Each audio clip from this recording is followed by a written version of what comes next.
Mungkin lo lagi cari tablet yang berfungsi buat kerja atau produktivitas, tapi males beli aksesoris secara terpisah kayak keyboardnya, kemudian pen stylusnya dan lain-lain.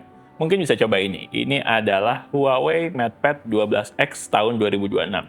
Kira-kira gimana ya penggunaan tablet ini untuk produktivitas atau untuk kerja sehari-hari? Yuk kita bahas. Tapi sebelum lanjut, jangan lupa subscribe dulu ke channel The Grid. Karena di channel ini kita bakal banyak ngomongin tentang gadget, desain, dan teknologi dalam kehidupan sehari-hari. Dan juga kita bakal upload video baru setiap minggu. Oke, pertama gue mau bahas dari segi desain, build quality, sama layarnya dulu. Untuk desainnya sendiri, menurut gue, desain dari Huawei MatePad 12X ini cukup simpel secara desain, nggak neko-neko gitu. Untuk pilihan warna, ada yang warna putih kayak yang gue pegang sekarang, sama warna hijau. Nah, frame kameranya sendiri juga terlihat cukup simpel, ada di sisi kiri atas, dan ya cuma gini aja sebenarnya desain kamera. Tapi menurut gue ini adalah desain kamera yang nggak terlalu macam-macam untuk sebuah tablet. Kemudian yang gue suka adalah build quality-nya. Untuk build quality-nya sendiri, menurut gue ini salah satu tablet yang cukup solid. Materialnya, kemudian craftsmanship-nya, desainnya itu menurut gue udah sangat proper ya, udah enak banget untuk dipegang. Sudut-sudutnya juga agak membulat, nggak full kotak, itu membuat tablet ini sebenarnya cukup nyaman buat dipegang. Beratnya juga nggak terlalu berat, untuk dibawa-bawa udah cukup nyaman. Dan sekarang kita ke layarnya. Untuk layarnya sendiri ada satu hal yang cukup menarik nih dari Huawei MatePad 12X tahun 2026 ini. Pertama, ukuran layarnya itu 12 inch dengan resolusi 2,8K 2.8K dan refresh rate 144 Hz. Nah, yang menarik adalah di layarnya ini menggunakan teknologi paper matte display. Paper matte display itu sendiri adalah layarnya itu punya lapisan matte yang udah built-in atau udah default dari tabletnya. Jadi bukan kayak semacam screen protector tambahan yang ditambahin, tapi memang layar tabletnya udah paper matte. Keuntungannya layar matte itu adalah tidak terlalu memantulkan gambar atau tidak terlalu memantulkan cahaya. Jadi kalau dibandingkan dengan layar tablet yang tidak pakai layar matte display kayak gini, bagus banget untuk penggunaan layar yang cukup lama, untuk entertainment, untuk mungkin baca-baca PDF, untuk baca e-books. Ini layarnya udah nyaman banget karena ada paper matte display-nya. Selain itu, layar paper matte display ini keuntungannya adalah minim bekas sidik jari. Jadinya tablet kan ya jelas lah penggunaannya salah satunya dengan tangan ya, dengan jari ya, yang dimana akan menimbulkan banyak bekas sidik jari di layar tabletnya. Tapi karena teknologi paper matte display ini, jadinya bekas jari itu tidak terlalu terlihat. Oke, sekarang kita ke bagian yang paling penting, yaitu produktivitas. Nah,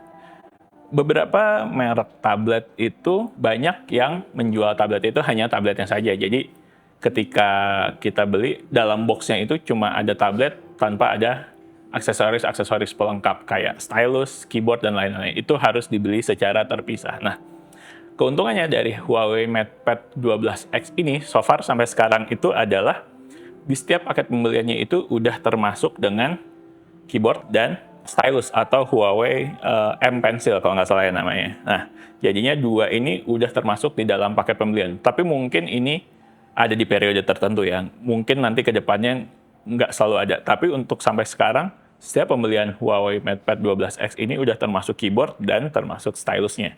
Untuk keyboardnya sendiri, menurut gue udah cukup nyaman nih untuk pemakaiannya, karena ukuran keyboardnya itu nggak terlalu kecil-kecil, cukup kayak keyboard laptop. Dan untuk stylusnya sendiri juga ini udah banyak fungsi-fungsi yang menurut gue udah cukup pro lah. Ada pressure sensitivity yang cukup detail, delay untuk menggambar atau doodlingnya sendiri juga nggak terlalu terasa. Jadinya menurut gue ini menjadi sebuah paket komplit kalau lo butuh produktivitas dalam sebuah tablet, karena ya itu tadi, ketika beli tablet Huawei MatePad 12X ini sudah termasuk dengan keyboardnya dan stylusnya. Nah, gimana untuk produktivitas kerja? Ini menariknya dari Huawei MatePad 12X. Untuk kerja itu biasanya mungkin sebagian orang menggunakan Microsoft Office atau Google Docs, Google Sheets, dan lain-lainnya. Tapi di sini Huawei menyediakan aplikasi yang namanya WPS Office. Di situ kita udah punya aplikasi editor untuk PowerPoint, untuk Sheets, sama untuk Word yang namanya WPS Office ini. Dan bisa dibilang secara fitur-fiturnya itu udah mendekati atau menyamai versi desktop dibandingkan dengan mungkin aplikasi Office untuk iPad itu biasanya nggak sekomplit versi desktop. Nah, di sini udah, menurut gue udah cukup komplit ya secara fitur-fitur ya, untuk PowerPoint-nya, ini untuk mengedit slide atau mengedit deck udah enak banget penggunaannya. Kemudian untuk spreadsheet juga, gue nggak terlalu pakai ya spreadsheet, tapi setahu gue ini udah cukup lengkap dan menyamai versi desktopnya atau versi komplitnya untuk aplikasi-aplikasi Office. Itu bisa jadi nilai plus ya buat Huawei MatePad 12X ini, karena banyak orang-orang yang mungkin pengen kerja, terutama untuk kerja Office gitu, atau edit deck di PowerPoint, tapi males sebenarnya bawa laptop yang berat, yang besar. Nah, itu semua bisa dilakukan di Huawei MatePad 12X ini dengan cukup nyaman. Oke, nah banyak ya pertanyaan dari orang-orang yang pengen nyobain device-device Huawei, tapi masih keganjel nih sama masalah Google ini sendiri. Yang kita ketahui lah, bahwa Huawei sendiri udah nggak disupport oleh Google selaku pemilik Android. Jadinya Huawei nih bisa dibilang sekarang berdiri sendiri tanpa support Google secara resmi. Nah, tapi kan sebenarnya banyak ya aplikasi-aplikasi Google yang memang esensial buat di kehidupan sehari-hari kita. Kayak contohnya mungkin Google Maps gitu, atau mungkin Gmail, lalu ada lagi Google Chrome, YouTube, yang dimana ya menurut gue sih harusnya ada ya di dalam tablet apapun gitu. Bisa lah sebagai option untuk diinstal. Nah, Huawei ini sendiri mungkin bisa dibilang nggak secara resmi ya dalam tanda kutip, tapi sekarang bisa sih pakai aplikasi Google dengan bantuan dari aplikasi Gbox ini. Dari Gbox ini kita bisa nginstall aplikasi-aplikasi Google, kayak contohnya YouTube atau Google Maps. Ini udah gue install dan udah gue coba berjalan dengan lancar. Mungkin ada beberapa nggak support, misalkan semacam di delay notifikasi atau yang lain ya.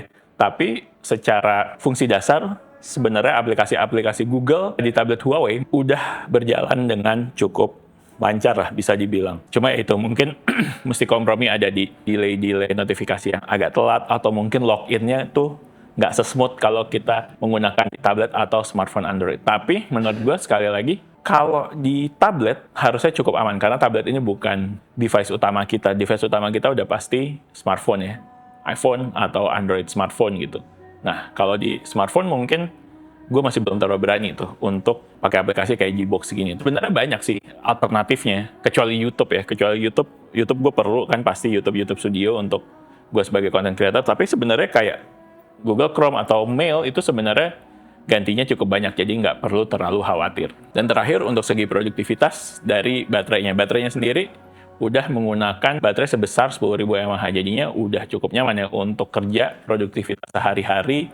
Ini baterainya tahan cukup lama, dan juga buat entertainment jelas udah cukup banget juga. Dipakai produktivitas, dipakai buat entertainment, harusnya nggak ada masalah. Untuk speakernya juga menurut gue udah salah satu speaker yang cukup baik lah di kelasnya, di levelnya gitu ya. Kalau cek-cek sekarang harganya tuh ada di sekitar 8 jutaan, menurut gue sih udah masuk akal banget lah untuk dicoba, terutama buat kalian yang mungkin emang mau coba produktif tapi dengan tablet, bukan dengan laptop. Menurut gue layak untuk direkomendasikan. Oke, sekian video dari The Grid. Like videonya kalau memang suka, subscribe channel The Grid, dan follow Instagram kita juga di thegridco.id. Oke, kita sign out.